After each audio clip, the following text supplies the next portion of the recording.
이 도둑년아, 내가 또 내 돈 훔쳐갔지? 내놓으란 말이야. 이 썩을 년아. 새벽 5시. 어김없이 고함 소리가 낡은 한옥집의 정적을 깼다. 정숙은 무거운 눈꺼풀을 비비며 일어났다. 부엌으로 나가 물 한 사발을 들이키는 그녀의 손은 거북이 등껍질처럼 거칠어져 있었다. 안방 문을 열자 시큼한 지린내와 함께 헝클어진 머리를 한 시어머니가 베개를 집어 던졌다. 어머니, 저예요. 며느리 정숙이요. 밤새 안녕히 주무셨어요? 며느리는 무슨, 우리 아들 잡아먹은 귀신 같은 년. 내 돈 내놔. 내 보물단지에 손 떼면 손모가지를 분질러 버릴 거야. 말수는 치매 4등급 판정을 받은 지 5년째였다. 남편이 10년 전 사업 실패의 화병으로 먼저 세상을 뜬 후 정숙은 홀로 시어머니를 모셔왔다. 하지만 돌아오는 건 고마움이 아닌 저주와 폭언뿐이었다. 말순에게는 기이한 집착이 하나 있었다. 바로 마당 뒤편 장독대에 놓인 뚜껑이 이가 빠진 볼품없는 낡은 항아리 하나였다. 말수는 비가 오나 눈이 오나 그 항아리를 닦고 또 닦았다. 정숙이 근처에만 가도 지팡이를 휘두르며 난리를 쳤다. 동네 사람들은 그 항아리에 귀신이 들렸다고 수군거렸고 정숙은 그저 시어머니의 노망이라 생각하며 한숨을 삼켰다. 아이고, 내 팔자야. 영감, 나만 두고 먼저 가니 좋소? 저 노인네 등살에 내가 먼저 죽겠소. 정숙은 마당 수도가에서 시어머니의 요강을 씻으며 남몰래 눈물을 훔쳤다. 하지만 그녀는 몰랐다. 그 볼품없는 항아리 속에 자신의 인생을 뒤바꿀 엄청난 비밀이 숨겨져 있다는 것을. 추석 명절이 다가오자 서울에 사는 시누이들이 들이닥쳤다.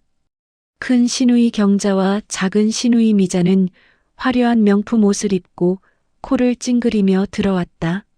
어우, 옳게. 집에서 무슨 냄새가 이렇게 나? 환기 좀 시키고 살지. 엄마 꼴이 이게 뭐야? 경자는 손에 든 과일 바구니를 마루에 툭 던지며 쏘아붙였다. 정숙은 땀에 젖은 몸베 바지를 추스르며 굽신거렸다. 오셨어요, 형님. 어머니가 요즘 기력이 없으셔서 씻기려 해도 난리를 치셔서요. 변명은 됐고, 엄마 상태는 어때? 정신은 좀 있어? 미자의 눈동자가 바쁘게 굴러갔다. 그녀들의 관심은 오로지 어머니가 숨겨두었을지도 모르는 재산에 있었다. 시누이들은 말순이 평생 시장에서 장사를 하며 모은 돈이 꽤 있을 거라 짐작하고 있었다. 엄마, 나왔어. 큰딸 시누이들이 안방으로 들어가자 벽을 보고 있던 말순이 고개를 돌렸다. 누구세요? 밥 줘. 아이고, 엄마 나도 못 알아봐. 근데 엄마, 그 돈 다 어디 뒀어? 응? 장롱 깊숙이 숨겨둔 거 있잖아. 시누이들이 말순을 다그치기 시작했다. 그때 말순이 갑자기 벌떡 일어나 맨발로 마당으로 뛰쳐나갔다. 그녀는 그 낡은 항아리를 두 팔로 꼭 껴안고 소리쳤다. 안 돼. 이 도둑년들아. 이건 내 거야. 내 딸 줄 거야. 경자와 미자가 서로 눈짓을 교환했다. 언니 들었어? 내 딸 줄 거라고 했지? 그럼 우리 거네. 저 항아리야. 저기에 분명 금덩이든 땅문서든 있는 게 확실해. 시누이들은 정숙이 부엌에서 전을 부치는 사이 몰래 항아리에 접근했다. 하지만 말수는 귀신같이 알고 돌아와 미자의 팔을 꽉 물어뜯었다. 아, 이 미친 노인네가. 한바탕 소동이 벌어졌다. 정숙이 달려나와 시어머니를 말렸고 시누이들은 욕설을 퍼붓고는 서울로 도망치듯 떠나버렸다. 그러나 그들의 눈빛에는 도끼가 서려 있었다. 찬바람이 문풍지를 때리는 겨울이 왔다. 말순의 치매 증상은 날로 심해졌고 엎친 데 덮친 격으로 폐렴까지 찾아왔다. 기침을 할 때마다 피 섞인 가래가 나왔고 밤마다 헛것을 보며 비명을 질렀다. 정숙은 지극정성으로 간호했다. 밤새 물수건으로 열을 내리고 미움을 쑤어 억지로 입에 넣었다. 하지만 정숙의 몸도 한계에 다다르고 있었다. 허리 디스크가 도저 걷기조차 힘들었지만 병원비가 아까워 파스 한 장으로 버텼다. 어느 날 시누이들이 다시 찾아왔다. 이번엔 분위기가 달랐다. 옳게 앉아봐. 엄마 이제 요양원으로 모시자. 경자가 서류 봉투를 꺼내며 말했다. 네. 형님, 어머니가 저렇게 정신이 오락가락 하시는데 낯선 곳에 가면 며칠 못 버티세요. 그럼 올케가 평생 똥오줌 받아낼 거야? 우리도 이제 지쳤어. 싼 요양원 알아봤으니까 거기로 보내고 이 집은 팔자. 엄마 병원비랑 요양비 하려면 이 집이라도 처분해야지. 그들의 속셈은 뻔했다. 어머니를 요양원에 유기하고 명의가 어머니로 된 이 집을 팔아 돈을 챙기려는 것이었다. 안 됩니다. 이 집은 아버님이 직접 지으신 집이에요. 그리고 남편이 죽기 전에 어머니 끝까지 부탁한다고 했어요. 저는 못 보냅니다. 정숙이 단호하게 거절하자 미자가 코웃음을 쳤다. 어머, 효분하셨네. 그래. 그럼 올케가 알아서 해. 우린 생활비 한 푼도 못 보태니까. 시누이들이 돌아간 밤 말순이 고열에 시달리다 잠깐 정신이 돌아온 듯 정숙의 손을 잡았다. 초점 없는 눈동자가 잠시 맑아졌다. 아가, 힘들지? 미안하다. 내가 빨리 죽어야 하는데. 어머니, 그런 소리 마세요. 제가 있잖아요. 저 항아리 꼭 지켜야 한다. 늑대들이 온다. 꼭 지켜. 말수는 그 말을 남기고 다시 혼절하듯 잠이 들었다. 정숙은 어머니의 그 한마디가 가슴에 박혀 밤새 잠들 수 없었다. 겨울비가 추적추적 내리는 밤이었다. 정숙이 읍내 약국에 약을 지으러 간 사이 검은 세단 한 대가 집 앞에 멈춰섰다. 빚쟁이들에게 시달리던 작은 시누이 미자와 그녀의 남편이었다. 그들은 정숙이 없는 틈을 타 항아리를 훔쳐 달아날 계획이었다. 빨리 해. 올케 오기 전에. 미자가 우비를 뒤집어 쓰고 마당으로 들어왔다. 빗소리에 묻혀 발소리가 들리지 않았다. 그들은 망치로 항아리 뚜껑을 깨려고 했다.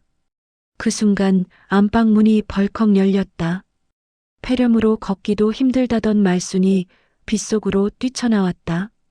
그녀는 짐승 같은 괴성을 지르며 미자의 머리채를 휘어잡았다. 이 도둑년들, 내 새끼 줄 거야. 손대지 마. 아이고, 이거나. 이 노망난 노인네가 힘은 장사네. 미자의 남편이 말순을 거칠게 밀쳤다. 말순은 진흙바닥에 나뒹굴었지만 기어서 항아리를 온몸으로 덮었다. 안 돼. 절대로 안 돼.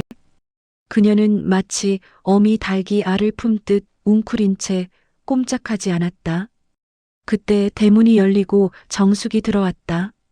형님, 지금 뭐 하시는 거예요? 정숙의 고함에 놀란 미자 부부는 허겁지겁 차를 타고 도망쳤다.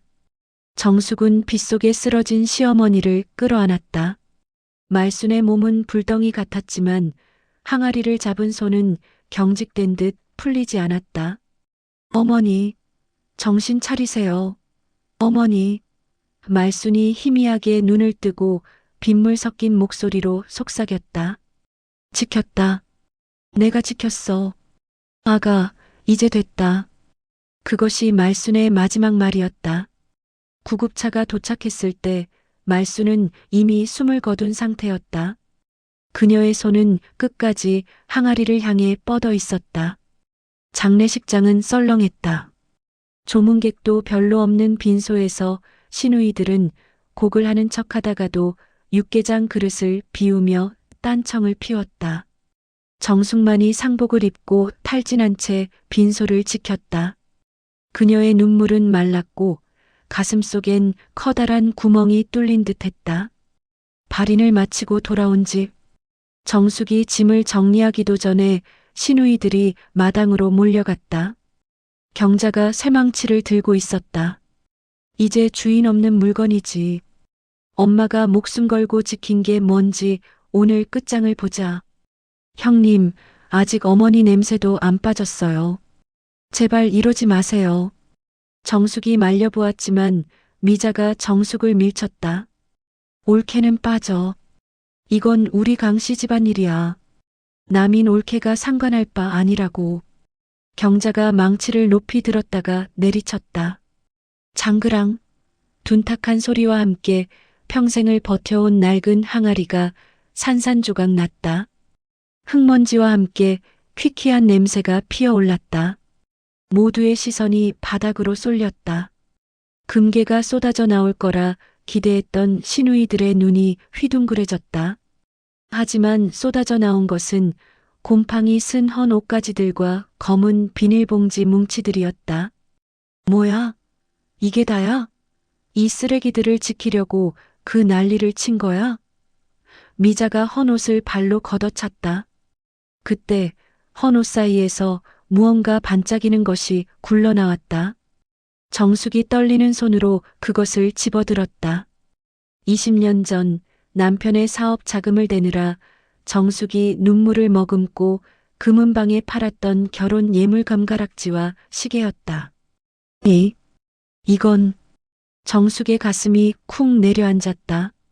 그녀는 검은 비닐봉지들을 하나씩 뜯어보았다. 1,000원짜리, 5,000원짜리, 만원짜리. 꼬깃꼬깃 접힌 현금들이 습기 제거제와 함께 꽁꽁 쌓여 있었다. 시장에서 콩나물값 깎아가며 요양병원비 아껴가며 모은 돈이었다. 그리고 봉지 맨 아래 코팅된 편지 한 통이 나왔다. 삐뚤빼뚤한 글씨, 맞춤법도 틀렸지만 말순이 정신이 맑을 때마다 한자 한자 눌러 쓴 유언장이었다. 경자가 낚아채려 했지만 정숙이 재빨리 집어들었다. 정숙은 떨리는 목소리로 편지를 읽어내려갔다. 사랑하는 내 딸 정숙아, 내가 정신이 오락가락해서 너한테 몹쓸 짓 많이 했지? 미안하다. 정말 미안하다.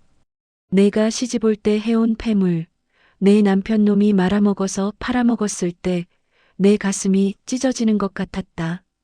그래서 내가 시장 바닥에서 장사하며 번 돈으로 똑같은 걸로 다시 사다 놨다. 언젠가 넣어주려고. 이 항아리 안에는 내가 평생 모은 돈 3억 원이 들어있다. 그리고 이 집문서도 여기 넣었다. 내 딸 경자랑 미자는 들어라. 너희는 명절에도 코빼기 안 비치고 내 돈만 탐냈지. 너희한테 줄 돈은 10원 한 장 없다.